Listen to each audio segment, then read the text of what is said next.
구약성경 1020쪽입니다. 구약성경 1020쪽 이사야 43장 18절부터 21절까지 말씀입니다.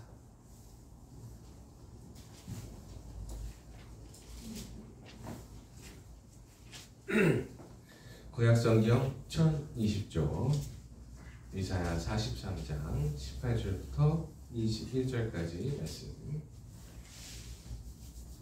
한 목소리로 같이 읽도록 하겠습니다. 같이 읽습니다.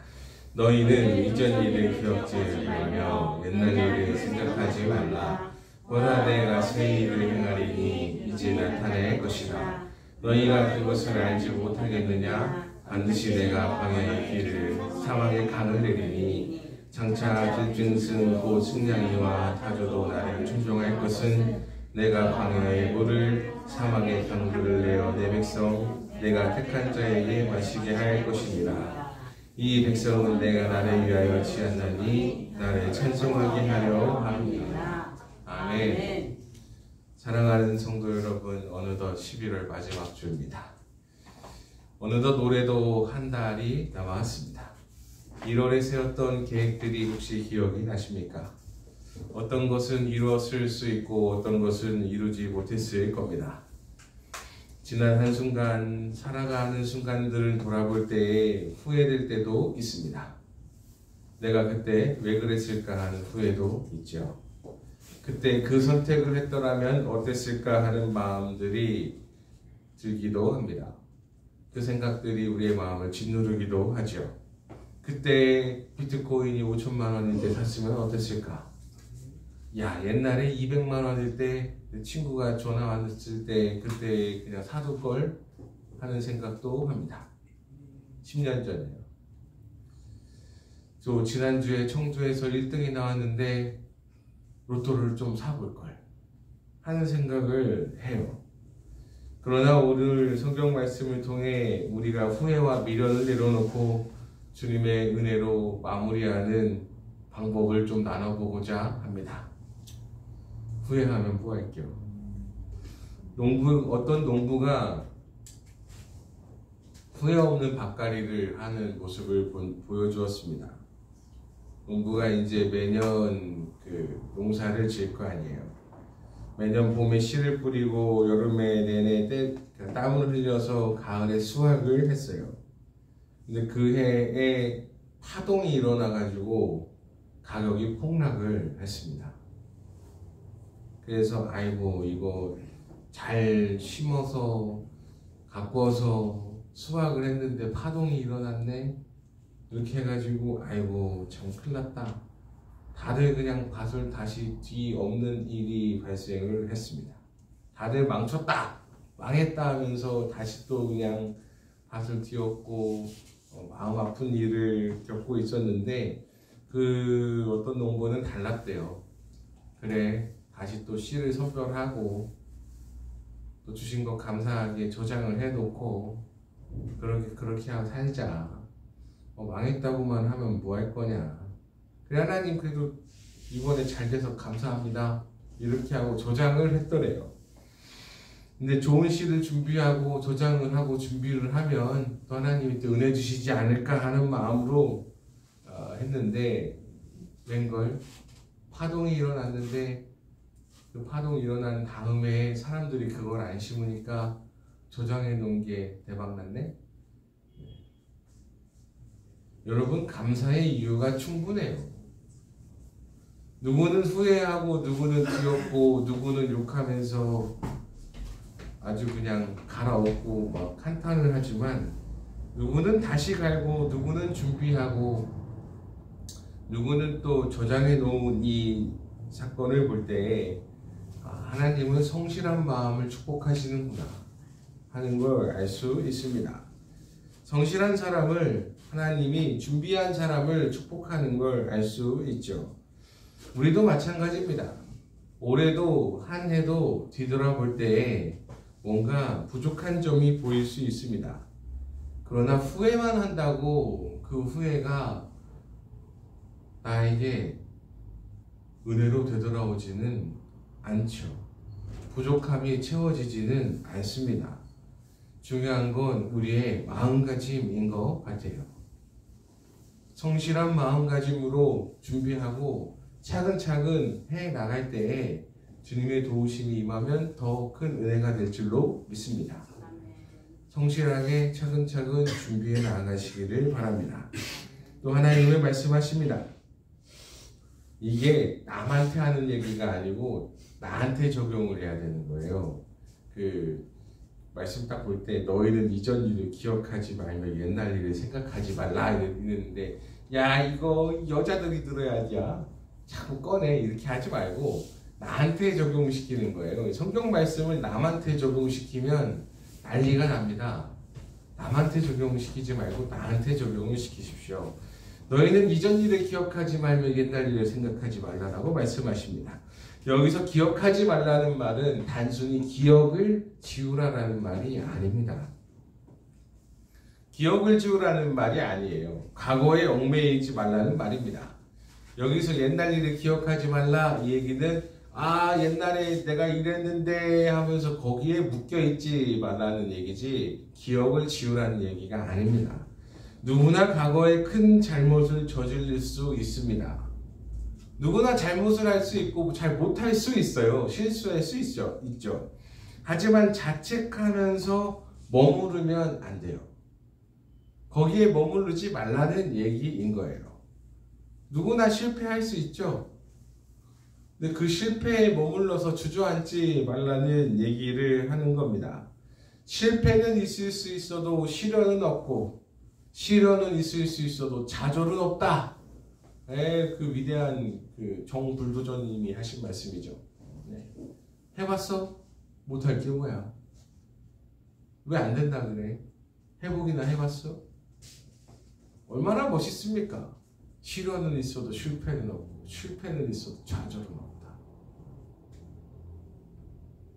여러분, 우리 자책하지 맙시다. 못할 게 뭐고, 거기 과거에 매여 있을 게 뭐야? 우울증 왜 걸리는 줄 아세요? 거기를 헤어나오지 못해서 그러는 거예요. 못 헤어나올 게 뭐야? 여러분, 무엇인가의 실패에 붙잡힐 만한 힘이 있으면 차라리 그 힘으로, 그 마음으로 딛고 일어날 방법을 생각하고 살아갑시다. 대안을 찾아요. 대안을.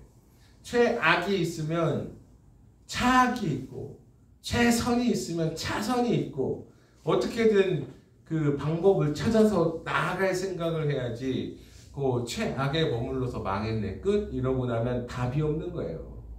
어떻게든 되려고 찾고 방법을 찾고 강구하고 길을 구하다 보면 찾아지고 구해질 거고 문을 두드리다 보면 열려질 줄로 믿습니다. 하나님은 우리가 후회와 자책에 매달려서 시간을 낭비하는 걸 원하지 않으십니다. 오히려 주님의 은혜를 믿고 앞으로 나아가기를 원하십니다. 여러분, 여러분의 자녀가 과거의 일로 얽매여 있다면, 거기서 헤어나오지 못하고 있다면 얼마나 안타깝겠어요. 마찬가지죠. 하나님은 우리에게 야 옛날에 얽매여 있지 마라. 차라리 오히려 진일보에서 한 발짝 더 나아가기를 바라시겠죠. 누구든지 그럴 겁니다. 어느 시골교회에 한 할머니가 있었어요. 나이도 먹고 힘도 없고 뭐 가진 재력도 그렇게 많지도 않고, 이 할머니가 교회에서 평생 기도하셨습니다. 평생 자녀들을 위해서 기도하셨는데 자기 자녀들이 도시로 가서 먹고 사는데 바빠갖고 그 신앙생활을 제대로 하지 않았나 봐요. 3명 정도가 있었는데 다 안 하더래요. 그래서 아이고 야 이거 어떡하냐 하면서 평생 기도하셨답니다. 근데 그 할머니가 어느 날 이제 돌아가실 때쯤에 이렇게 얘기를 하더래요. 내가 평생 기도했는데 저 아이들이 저렇다면 어떻게 하나? 내가 신앙생활 똑바로 하는 모습을 본 적이 없네. 어떡하지? 하면서 평생 기도한 이 기도가 헛된 것인가? 하다가 또 기도를 하니까 나중에는 그런 고백이 나오더래요. 내가 평생 기도해도 안 됐으니 이제는 주님 손에 맡겨야겠지. 내가 주님 손에 맡깁니다 하면서 그렇게 기도를 하고 가셨더랍니다. 놀랍게도 그 후에 할머니들이 자녀들을 향한 후회와 걱정들을 내려놓고 주님께 의지하면서부터 평안을 누리셨고, 이후에는 자녀들이 믿음의 자녀가 되었다는 이야기가 전설 속에 들려오고 있습니다. 믿음의 기도는 자녀들에게 천천히 영향을 끼쳤습니다. 그리고 결국엔 믿음의 자녀들로 자라나게 되었다고 하더라고요. 우리 걱정하고 붙들고 얽매여 있는 것들이 있다면 좀 내려놓으세요. 맡기는 것도 필요해요.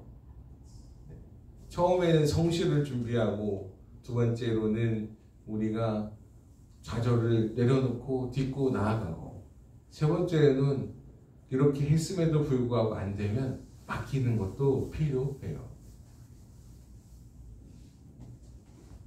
맡길 때에 하나님의 은혜가 임했습니다. 또 후회에서 벗어나는 세 가지 방법이 있는데, 첫 번째로는 감사하며 살아갑시다. 올 한 해를 돌아보면서 감사의 제목을 찾아보십시오. 작은 것이라도 괜찮습니다. 있잖아요. 사람이요, 감사하면 마음이 긍정적으로 바뀌어요. 긍정적인 사람 치고,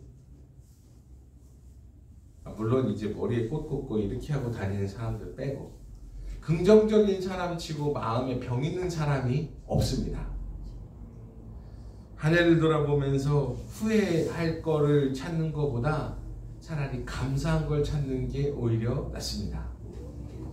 감사한 게 없다고요? 에이, 아니요. 돌이켜보면 많이 있을 거예요. 내가 누리던 소소한 것들 감사한 이유 있죠. 내가 주변에 있는 사람들 감사한 이유 있죠. 내가 별거 아니라고 생각한 것들 없다고 생각하면 감사할 수밖에 없습니다. 주변에 있는 소소한 것들부터 감사의 이유를 찾아서 감사하다고 기도해 보세요. 그러면 후회하고 뭐하고 낙담하느니 감사하기 훨씬 낫고, 두 번째로는 내일을 준비합시다. 후회는 과거에 머무르지만 믿음은 미래를 바라보게 합니다. 내년에는 내가 어떻게 하나님께 계획하면서, 하나님 내가 이렇게 계약하고 이렇게 하는데 하나님 나 어떻게 도와주시렵니까 하면서 내일을 준비하는 마음으로 살아가십시오. 세 번째로는 은혜를 기억합시다. 우리 삶에서 가장 중요한 게 하나님의 은혜입니다. 우리는 연약하지만 주님은 완전하시고, 주님의 은혜가 있으면 충만하게 될 줄로 믿습니다. 하나님이 말씀하셨어요. 내가 반드시 광야에 길을 낸다. 내가 사막에 물을 내고 광야에 길을 내고, 사막에도 물을 주고 광야에도 길을 낸다. 내가 반드시 그러하겠다라고 얘기해 주셨습니다. 그리고 또 이 백성은 나를 위하여 지었으니까 이 백성은 나를 찬송하게 될 것이다 라고 합니다. 하나님을 찬송하게 될 이유, 감사의 이유가 많아지기를 바라고, 또 하나님을 찬송하는 이유, 하나님 내 인생이 이렇게 하나님 때문에 행복합니다 라고 고백할 수 있는 은혜가 많아지기를 바랍니다. 또 하나님을 찬송할 수 있는 이유, 하나님 제가 이렇게 준비해서 성실하게 걸어갔더니 이렇게 은혜 주셔서 감사합니다 라고 할 수 있기를 바라고, 또 하나님을 찬송할 수 있는 이유, 하나님 제가 이렇게 주님께 맡겼더니 저에게 선하게 응답해 주셔서 감사합니다 라고 고백하는 은혜가 있으시기를 바랍니다. 무엇인가 묶여서 후회해서 뒤늦게 해서 무언가 얽매여 있는 것보다는 차라리 좌절은 없다, 이렇게 하면 딛고 나아가는 게 가장 좋습니다. 한 해를 되돌이켜보며 옛날에 말이야 나를 이렇게 서운하게 했네 이런 말을 하는 것보단 앞으로 우리가 더 잘 될 겁니다 라고 고백하고 사는 게 훨씬 나아요. 차근차근 준비해서 한 발 한 발 앞으로 나아가는 은혜가 있으시기를 바라고, 또 딛고 서가는 모든 순간들이 하나님께 찬송할 만한, 감사할 만한 승리의 순간들 되시기를 주님의 이름으로 축복합니다. 아멘. 다 이루는 은혜가 있으시기를 바랍니다. 아멘. 기도하겠습니다. 하나님 아버지 감사합니다. 광야에서도 길을 내주시고 사막에서도 물을 주시는 하나님의